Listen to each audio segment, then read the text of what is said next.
ये एक लैपटॉप का मदरबोर्ड है हमारे पास। तो ये जो है बिल्कुल वर्किंग कंडीशन में है, ओके मदरबोर्ड है। तो हम आज इस वीडियो में सीखने वाले हैं कि कौन कौन से वोल्टेज कहाँ कहाँ पर बनते हैं और किस प्रॉब्लम में कौन कौन से वोल्टेज कहाँ पर चेक किए जाते हैं। तो ये सारी चीज़ें इस वीडियो के अंदर बात करेंगे। तो इस वीडियो बनाने का पर्पज़ ये था कि एक भाई ने हमें कमेंट किया था कि लैपटॉप के मदरबोर्ड के अंदर कौन कौन से वोल्टेज चेक किए जाते हैं, कौन कौन सी प्रॉब्लम के अंदर। तो इसलिए ये वीडियो बनाया जा रहा है। तो चलिए शुरू करते हैं। तो सबसे पहले देखिए, ये जान लेते हैं हम, मैंने पहले वीडियो में बताया है कि लैपटॉप जो आता है रिपेयर के लिए किसी भी दुकानदार के पास, वो आमतौर पर दो प्रॉब्लम में सबसे ज़्यादा देखने के लिए आता है। एक तो नो डिस्प्ले के केस में और दूसरा डेड कंडीशन में, यानी ऑन नहीं हो रहा हो। तो इन दो प्रॉब्लम में सबसे ज़्यादा लैपटॉप रिपेयर होने के लिए आते हैं। तो इसी के बारे में हम बात करेंगे। और इसके अलावा भी बहुत सारी प्रॉब्लम होती हैं, जैसे स्पीकर में आवाज़ ना आना या फिर बैटरी चार्ज ना होना। लेकिन जो और समस्याएं होती हैं वो बहुत ना के बराबर आती हैं और वो कभी कभी आती हैं। लेकिन नो डिस्प्ले और डेड कंडीशन में सबसे ज़्यादा लैपटॉप रिपेयर के लिए आते हैं। तो हम यहाँ पर देखिए, ये डीसी जैक है, इसका यहाँ पर एडाप्टर लगा लेंगे इसके लिए। पहले ये सबसे ज़्यादा मार्केट के अंदर रनिंग में है, रिपेयर के लिए सबसे ज़्यादा यही वाला आता है। और दूसरे लैपटॉप के मदरबोर्ड का टाइप कुछ अलग होगा, अलग तरीके से डिज़ाइन किया हुआ होगा। तो अगर हमसे टेस्टिंग आ जाती है तो सभी को हम चेक कर सकते हैं और रिपेयर कर सकते हैं। सभी का तरीका वही होता है, थोड़ा समझना बाकी होता है। जैसे यहाँ पर ये आईसी लगी हुई है या ये हमारी कॉइलें लगी हुई हैं, तो इसको कहाँ से वोल्टेज मिलते हैं और कहाँ से इसका जो प्रॉब्लम आता है वो कहाँ से आता है वो समझना होता है। तो जैसे मैं दूसरा लैपटॉप को मदरबोर्ड दिखा देता हूँ। देखिए वो कुछ अलग तरीके से डिज़ाइन किया हुआ है। जैसे देखिए एक ये बोर्ड है मेरे पास, ये अलग तरीके का है, लेकिन ये लैपटॉप का, ये भी लैपटॉप का ही बोर्ड है। तो ऐसा होता है कि जो आईसी होती हैं वो एक दूसरे से कनेक्टेड होती हैं। तो हमें ये देखना होता है कि इस आईसी की लाइन कहाँ जा रही है। तो जब आप इस चीज़ की रिपेयरिंग के बारे में अच्छी जानकारी हो जाएगी तो ये चीज़ सारी आपको बताने की ज़रूरत नहीं पड़ेगी, ऑटोमेटिकली आप समझ जाओगे और उसको ट्रेस करोगे कौन सी लाइन कहाँ पर जाती है। और इसके अलावा स्कीमेटिक डायग्राम्स होता है, उसके द्वारा भी रिपेयर कर सकते हैं। उससे पता लग जाता है कौन सी लाइन कहाँ से किस आईसी से जुड़ी हुई है, किस कंपोनेंट से कनेक्टेड है। तो वो रिपेयरिंग जो होती है बहुत प्रोफेशनल तरीके की, यानी बहुत आगे की रिपेयरिंग होती है। वो आप जब करोगे तो वो सारी चीज़ें समझ में आ जाएंगी। तो फिलहाल हमारा वीडियो का मकसद यही था कि मदरबोर्ड में वोल्टेज कैसे चेक किए जाते हैं, कौन कौन से वोल्टेज आमतौर पर चेक किए जाते हैं। तो यहाँ पर देखिए हम एडाप्टर लगा लेते हैं। यहाँ पर मैंने ये लगा लिया है। तो इसकी जो एलईडी ग्लो हो चुकी है। तो कुछ लैपटॉपों में जो एडाप्टर वाली एलईडी होती है कुछ में होती है, कुछ लैपटॉप में नहीं होती है, चल चुकी है। तो इसका मतलब है हमारा 19 वोल्ट का जो सेक्शन है वो लगभग ओके है। अगर 19 वोल्ट का सेक्शन हमारा ओके नहीं होता तो ये एलईडी हमारी नहीं जलती। तो अब इससे आगे का प्रोसेस शुरू करते हैं। देखिए तो ये जो वोल्टेज आते हैं हमारे डायरेक्टली कहाँ पर आते हैं। जब डेड कंडीशन में हम इसको चेक करेंगे तो ये रेड कलर की वायर दिखाई दे रही है यहाँ पर दो, एक ऊपर की और नीचे की ये वाली। तो हमारी ये वोल्टेज इन है, यानी जो डायरेक्टली एडाप्टर से आ रहे हैं वो वोल्टेज हैं। तो ये हमारे नीचे की तरफ दो कॉइलें लगी हुई हैं, उन पर आते हैं। ये यहाँ पर ये कॉइलें दिखाई दे रही हैं। मैं थोड़ा इसका जूम कर लेता हूँ।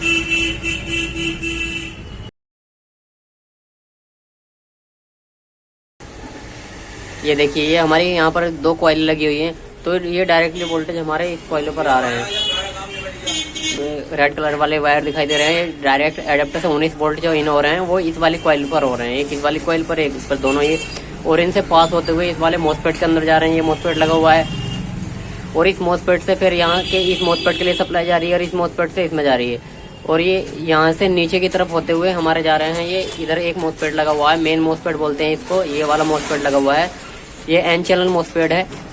तो इस लैपटॉप के अंदर सबसे ज़्यादा यही मॉसफेट फॉल्टी होता है। ये ख़राब हो जाता है जब हमारे एडाप्टर से ज़्यादा वोल्टेज आ जाते हैं या फिर जो एडाप्टर है उसमें कोई प्रॉब्लम हो जाती है, ज़्यादा वोल्ट निकाल देता है।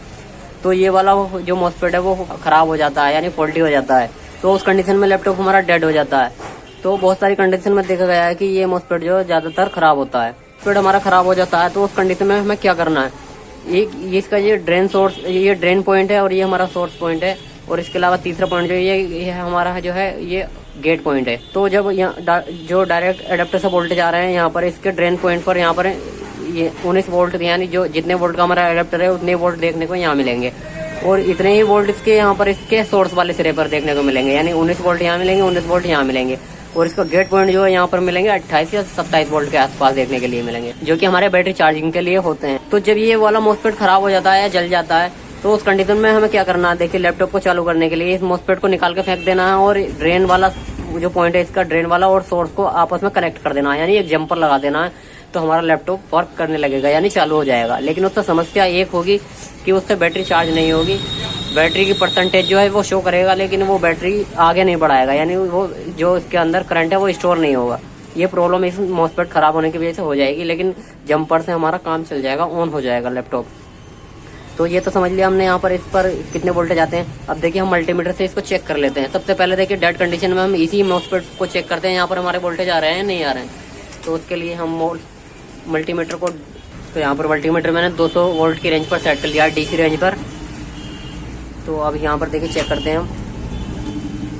तो मल्टीमीटर की एक प्रोब जो हम कहीं पर भी ग्राउंड कर लेंगे और यहाँ पर देखिए चेक करेंगे, यहाँ पर देखिए 22 वोल्ट दिखा रहा है। तो 22 वोल्ट ये आने चाहिए 19 वोल्ट, यानी जो अडेप्टर होता है 19 वोल्ट का होता है, लेकिन यहाँ पर 22 वोल्ट इसलिए आ रहे हैं। देखिए 1-2 वोल्ट आगे पीछे ये मल्टीमीटर भी कर देता है, क्योंकि मल्टीमीटर जो होता है ये जो लोकल वाले मल्टीमीटर होते हैं वो 1-2 वोल्ट ऊपर नीचे दिखा देते हैं, कोई बात नहीं है। और 1-8 वोल्ट का हेर फेर चार्जर में भी हो जाता है। तो यहाँ पर जो वोल्टेज आ रहे हैं यहाँ पर, ठीक है, वो 22 वोल्ट मिल रहे हैं, वो ठीक है, हम इनको 19 वोल्ट समझते हैं। और जितने वोल्ट यहाँ पर मिल रहे हैं इसके ड्रेन वाले पॉइंट पर, इतने ही सोर्स वाले पॉइंट पर मिलने चाहिए। यहाँ पर देखिए इतने ही यहाँ पर मिल रहे हैं। और गेट वाला पॉइंट जो है यहाँ पर 27 या 28 वोल्ट देखने को मिलने चाहिए। देखिए यहाँ पर 28-29 वोल्ट मिल रहे हैं, बिल्कुल ठीक मिल रहे हैं। देखिए तो ये मॉसफेट हमारा बिल्कुल ठीक है काम कर रहा है। यानी अगर ये हमारा कभी कभी बहुत सारी कंडीशन में ऐसा हो जाता है, ये तीनों पॉइंट इसके एक हो जाते हैं, शॉर्ट हो जाता है। तो यहाँ पर भी 19 वोल्ट मिलेंगे, यहाँ पर भी 19 वोल्ट, यहाँ पर भी 19 वोल्ट। तो उस कंडीशन में देखिए ये फॉल्टी होता है हमारा। तो इससे आगे की तरफ चलते हैं। तो ये वाले वोल्टेज हमारे इसके बाद मेन मॉसफेट के बाद कॉइलों के जरिए होते हुए और इस मेन मॉसफेट के जरिए आगे ट्रेवल करते हैं। 3-5 आईसी को जाते हैं और 28 वोल्ट जनरेट आईसी लगी हुई है नीचे इसके। यहाँ पर मैं इसको पलट लेता हूँ। यहाँ पर इसकी 28 वोल्ट वाली आईसी लगी हुई जो कि 28 वोल्ट जनरेट करती है, और ये 3-5 वाली आईसी लगी हुई है। तो डेड कंडीशन में देखिए बहुत ज़्यादा ये वाली आईसी भी बहुत ज़्यादा ख़राब होती है, 3-5 वोल्ट वाली ये आईसी ख़राब हो जाती है। तो इसके बाद डेड कंडीशन में देखिए ये IOIC का भी बहुत बड़ा रोल होता है। IOIC को चेक करने के लिए यहाँ पर देखिए जो चेक किया जाता है, पहले मल्टीमीटर में ग्राउंड कर लेता हूँ यहाँ पर, और इसके आसपास ये कंपोनेंट लगे हुए हैं, कैपेसिटर वगैरह लगे हुए हैं, तो इन पर 3.5 वोल्ट देखने के लिए मिलने चाहिए। तो लैपटॉप हमारा चालू है फिलहाल। तो यहाँ पर देखिए 3.5 वोल्ट मिल रहे हैं, यहाँ पर 3.67 दिखा रहा, मैंने बताया 1-8 वोल्ट ऊपर नीचे हो जाता है। और यहाँ पर देखिए फिलहाल यहाँ पर नहीं मिल रहे हैं, लेकिन यहाँ पर मिलने चाहिए थे, कोई प्रॉब्लम है यहाँ पर।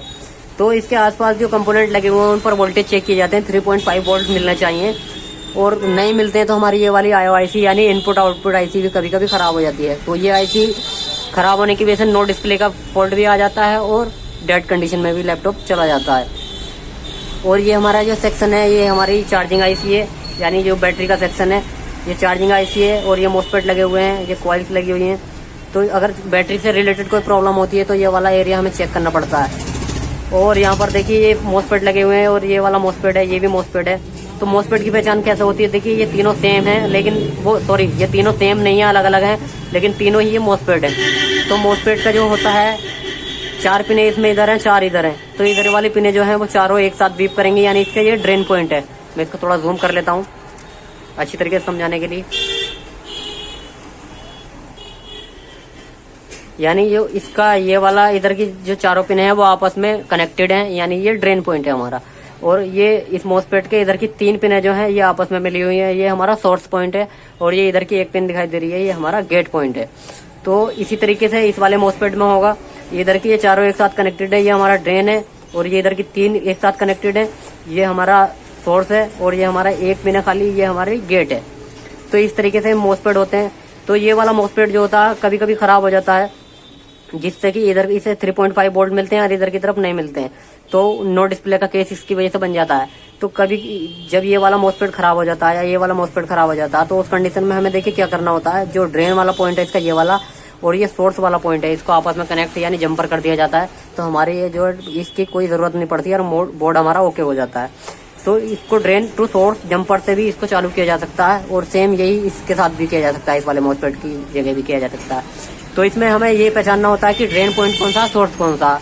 और ड्रेन टू सोर्स जंपर कर दिया जाता है और उस मॉसफेट की कोई जरूरत नहीं होती है, उसको निकाल कर फेंक सकते हैं। तो सभी मॉसफेटों की जगह ऐसा नहीं होता, लेकिन मदरबोर्ड में कुछ कुछ मॉसफेट ऐसे होते हैं जिनकी जगह जंपर किया जा सकता है, जैसे ये हुआ और ये हुआ।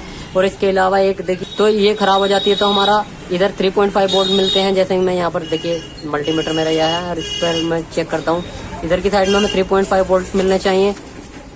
तो ये लैपटॉप हमारा बंद है इस टाइम। जब इसको ऑन कंडीशन में करेंगे तब यहाँ पर वोल्टेज बनाएंगे, क्योंकि जो नो डिस्प्ले वाले वोल्टेज चेक किए जाते हैं वो ऑन कंडीशन में किए जाते हैं। तो यहाँ पर 3.5 वोल्ट मिलेंगे और इसके दूसरी साइड में भी 3.5 वोल्ट मिलने चाहिए। अगर नहीं मिलते हैं तो ये आईसी हमारी ख़राब होती है, तो इसको निकाल कर हम डायरेक्टली इस तरीके से इसको जंपर कर सकते हैं।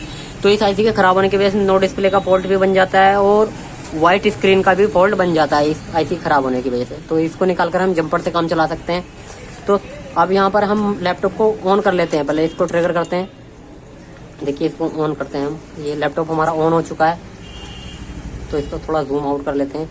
तो जब हमारा लैपटॉप डेड कंडीशन में होता है तो हमें यहाँ पर भी वोल्टेज चेक करने होते हैं। जो इसका ऑन वाला पॉइंट है, यहाँ पर देखिए 3.7 वोल्ट बनने चाहिए, यानी ये 3.87 दिखा रहा है, यानी एक्चुअल में 3.5 वोल्ट होते हैं। तो यहाँ पर 3.5 वोल्ट अगर नहीं आएंगे तो हमारा ये मदरबोर्ड ऑन नहीं होगा। और इसके बाद जो आता है मसला हमारा नो डिस्प्ले का आता है। नो डिस्प्ले के मसले में क्या क्या होता है, तो नो डिस्प्ले के मसले में देखिए ये हमारी रैम आईसी लगी हुई है यहाँ पर। तो ये वाली आईसी भी ख़राब हो जाती है, बहुत ज़्यादा ख़राब होती है ये नो डिस्प्ले के केस में। तो ये वाली जब हमारी रैम डिटेक्ट नहीं होती है तो ये वाला मॉसफेट चेक करना पड़ता है, ये वाला। और उसके बाद ये वाली आईसी यहाँ पर इस एरिया में काम करना पड़ता है। तो यहाँ पर देखिए ये रैम कॉइल लगी हुई है, इस पर वोल्टेज चेक करने पड़ते हैं। यहाँ पर इसकी जो तो नो डिस्प्ले के मामले में देखिए जब नो डिस्प्ले का केस आता है तो हमें देखिए रैम वोल्टेज चेक करने पड़ते हैं। यहाँ पर रैम कॉइल लगी हुई है, इस पर चेक करने पड़ते हैं 1.8 वोल्ट यहाँ पर। तो रैम को चलाने के लिए देखिए ये DDR3 रैम है, तो इस रैम को चलाने के लिए 1.5 वोल्ट की ज़रूरत होती है। तो यहाँ पर देखिए 1.8 यानी ये वोल्टेज ठीक बन रहे हैं। मैंने जैसे बताया था ये थोड़ा बहुत ऊपर नीचे दिखाता है मल्टीमीटर। तो DDR3 जो रैम होती है उसको ऑपरेट करने के लिए 1.5 वोल्ट चाहिए होते हैं, और DDR4 जो होती है उसे चलाने के लिए थोड़े बहुत कम वोल्टेज की ज़रूरत होती है। और जितनी पुरानी रैम होती है उसे चलाने की उतनी ही वोल्टेज ज़्यादा की ज़रूरत होती है। तो यहाँ पर इसकी रैम निकालेंगे तो यहाँ पर इसकी जो जहाँ पर ये रैम लगी हुई है उस पर लिखा हुआ भी होगा कितने वोल्ट से वो ऑपरेट हो रही है। तो इसके अंदर DDR3 रैम लगी हुई है जो कि हमारी 1.5 वोल्ट से चल रही है। यहाँ पर देखिए 1.78 के आसपास दिखा रहा है, बिल्कुल ठीक दिखा रहा है। इसके बाद अगर इस पर वोल्टेज नहीं बनते हैं तो इसके नीचे इसकी रैम आईसी लगी हुई है, इस मदरबोर्ड के नीचे आईसी लगी हुई है, अभी दिखाऊंगा मैं। तो उस पर हमें काम करना पड़ता है, उसके आसपास कोई कंपोनेंट खराब तो नहीं है, वो चीज़ चेक करनी पड़ती है। और इससे आगे बढ़ते हैं तो ये हमारा एक मॉसफेट लगा हुआ है, यहाँ पर इसको आईसी बोल सकते हैं। तो इसकी पिनों पर 3.5 वोल्ट देखने को मिलेंगे, दो पिनों पर 3.5 वोल्ट देखिए बन रहे हैं। ये 3.89 दिखा रहा है लेकिन ये एक्चुअली 3.5 है। और इसकी लास्ट वाली 2 पॉइंटों पर आगे जो आउट होंगे तो वो 2.5 होंगे। यहाँ पर देखिए 2.5 वोल्टेज मिल रहे हैं और इसकी अगली पिन पर भी 2.5 मिलने चाहिए। तो बहुत सारी कंडीशन में ये वाली आईसी भी हमारी ख़राब हो जाती है, जो कि इधर से तो इसमें वोल्टेज 3.5 इन होते हैं लेकिन आउट में 2.5 वोल्टेज नहीं दिखाता है। तो उस कंडीशन में हमें ये चेंज करना पड़ता है। और सबसे पहले देखिए जब रैम भी हमें चेंज करके देखनी पड़ती है। नो डिस्प्ले के मामले में मैंने पहले वीडियो में बताया है। प्रोसेसर भी चेक करके देखना पड़ता है। सबसे पहले हमें रैम चेंज करनी है और उसके बाद प्रोसेसर भी चेंज करके देखना है। उसके बाद ही हमें मदरबोर्ड के साथ छेड़खानी करनी है। जब ये कंफर्म हो जाए कि हमारी रैम भी ठीक है और प्रोसेसर भी ठीक है, ये बिल्कुल कंफर्म कर लेना है, उसके बाद ही मदरबोर्ड के साथ छेड़खानी करनी होती है। अब ये रैम वोल्टेज हमारे यहाँ पर हो गए। अगर रैम वोल्टेज नहीं बनते हैं तो नीचे इसकी आईसी लगी हुई है, दिखाता हूँ मैं। यानी इस वाली कोयल पर अगर हमारे वोल्टेज नहीं बनते हैं तो यहाँ पर देखिए ये इसकी रैम आईसी लगी हुई है, ये चेक करनी पड़ती है। ये लगी हुई है, ये हमारी रैम आईसी है। इसके आसपास कोई रेजिस्टेंस वगैरह या कैपेसिटर वगैरह तो ख़राब नहीं है, और कभी कभी ये आईसी भी चेंज करनी पड़ सकती है।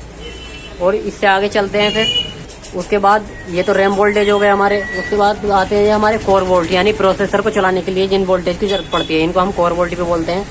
तो यहाँ पर देखिए इस वाली कोयल पर हम चेक करते हैं, और यहाँ पर देखिए इस कोयल पर भी इतने मिलने चाहिए, और ये वाली कोयल जो है यहाँ पर इस पर 2.4 मिलने चाहिए। ठीक है, 2.4 मिल रहे हैं। तो अगर इस वाली कोयल पर वोल्टेज नहीं मिलते हैं तो इसके नीचे आईसी लगी हुई है, वो हमें चेक करनी पड़ती है। और इन वाली कोयल्स पर हमें वोल्टेज नहीं मिलते हैं तो इसके नीचे आईसी लगी हुई है। और मैं अभी दिखाता हूँ कहाँ पर वो आईसी है। मैं इसको बोर्ड की साइड चेंज करूँगा, लेकिन उससे पहले दिखा देता हूँ मैं और कहाँ पर वोल्टेज चेक करने पड़ते हैं नो डिस्प्ले के मामले में। यहाँ पर देखिए इस आईसी को चलाने के लिए, ये हमारी बीजीए आईसी है, इसको चलाने के लिए यहाँ पर ये 2 मॉसफेट लगे हुए हैं, एक कॉइल लगी हुई है, इस पर चेक करते हैं हम। तो यहाँ पर देखिए 1.3 वोल्ट यहाँ पर मिलने चाहिए, वो मिल रहे हैं यहाँ पर देखिए 1.3 देखिए मिल रहे हैं। तो इस आईसी को चलाने के लिए ये वाली हमारी कॉइल लगी हुई है, और इसको कॉइल को ऑपरेट करने के लिए ये आईसी लगी हुई है, और ये 2 मॉसफेट लगे हुए हैं, इन पर काम करना पड़ता है अगर यहाँ पर वोल्टेज नहीं बन रहे हैं तो। और इसके बाद यहाँ पर ये यूएसबी दिए हुए हैं, तो यूएसबी के एक इसके साइड चेंज कर लेते हैं पहले, तब देखते हैं इसको। तो उससे पहले मैं ये बता देता हूँ, देखिए अगर यहाँ पर इन 2 कॉइलों पर वोल्टेज नहीं बनते हैं तो यहाँ पर ये वाला एरिया चेक करना पड़ता है हमें, ये वाला एरिया चेक करना पड़ता है। ये आईसी लगी हुई है इसके लिए, और नीचे वाली इस वाली कॉइल पर वोल्टेज नहीं बनते हैं तो यहाँ पर इसके नीचे ही सेम नीचे ये आईसी लगी हुई है, और ये यहाँ पर मॉसफेट वगैरह लगे हुए हैं, कैपेसिटर लगे हुए हैं, ये वाला एरिया हमें चेक करना पड़ता है। ये कोर बोल्ट को बनाने के लिए हमारे ये आईसी वगैरह लगी हुई हैं, और ये नीचे हमारी जो कॉइल लगी है उनके ऊपर ये वोल्टेज शो होता है। और इसके बाद देखिए जब हमारा लैपटॉप ऑन होता है तो बहुत सारी कंडीशन में ऐसा होता है कि हमारी यूएसबी पोर्ट काम नहीं करती हैं। तो यूएसबी में देखिए एक पॉइंट तो हमारा ग्राउंड होता है, लेकिन एक पॉइंट पर हमारे 5 वोल्ट आने चाहिए। 5 ये हमारा प्लस वाला पॉइंट होता है, यानी कोई भी चीज़ हमें देखिए 5 वोल्ट यहाँ पर मिल रहे हैं। और ये बीच वाले 2 पॉइंट जो होते हैं इसके लिए होते हैं सिग्नल के, यानी डेटा के। तो जब यूएसबी कनेक्टेड नहीं होती है तो हमें इनकी भी टेस्टिंग करनी होती है, लेकिन डेटा वाले पॉइंट बहुत ना के बराबर ख़राब होते हैं, ज़्यादातर इस पर वोल्टेज आने बंद हो जाते हैं, यानी 5 वोल्ट नहीं आते हैं। तो यहाँ पर जो 3-5 वाली आईसी मैंने बताई थी शुरू में, उससे भी इसका कनेक्शन होता है, यानी 3-5 वाली आईसी जो होती है तो यहाँ पर 5 वोल्ट वो नहीं भेजती है, तो जिसकी वजह से यूएसबी हमारी काम करने बंद कर देती है। और इसके बाद नो डिस्प्ले में देखिए यहाँ पर ये एलवीडीएस का कनेक्टर दिया हुआ है डिस्प्ले का। और इसके बाद देखिए नो डिस्प्ले के मामले में यहाँ पर ये पॉइंट दिए हुए हैं, थोड़ा इसको मैं जूम कर लेता हूँ।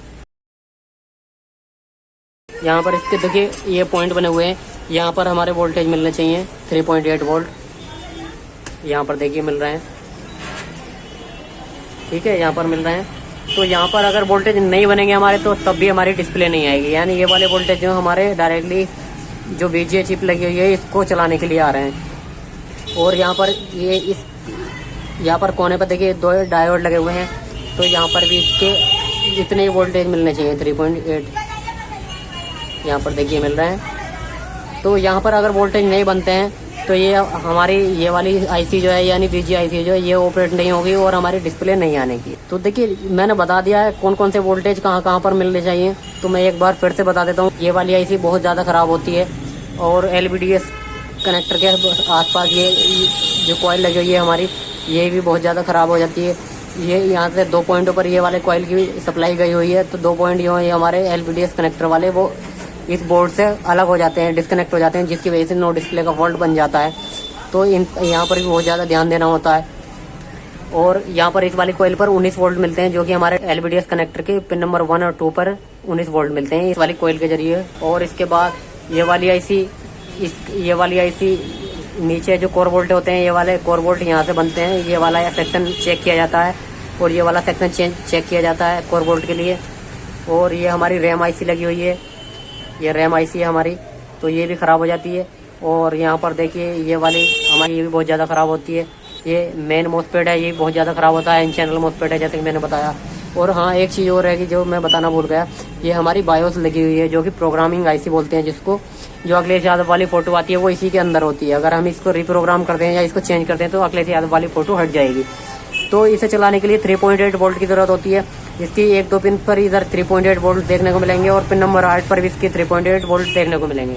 अगर इस पर वोल्टेज नहीं बनते तो भी हमारी डिस्प्ले नहीं आएगी, और ये करप्ट हो जाती है। तो कभी कभी लैपटॉप डेड कंडीशन में भी चला जाता है, यानी वोल्टेज सब जगह सही मिलेंगे और लैपटॉप ऑन नहीं होगा तो ये इसका करप्ट होने का भी संकेत होता है, यानी ये करप्ट हो जाती है। इसको रीप्रोग्राम किया जा सकता है या फिर इसको चेंज किया जा सकता है।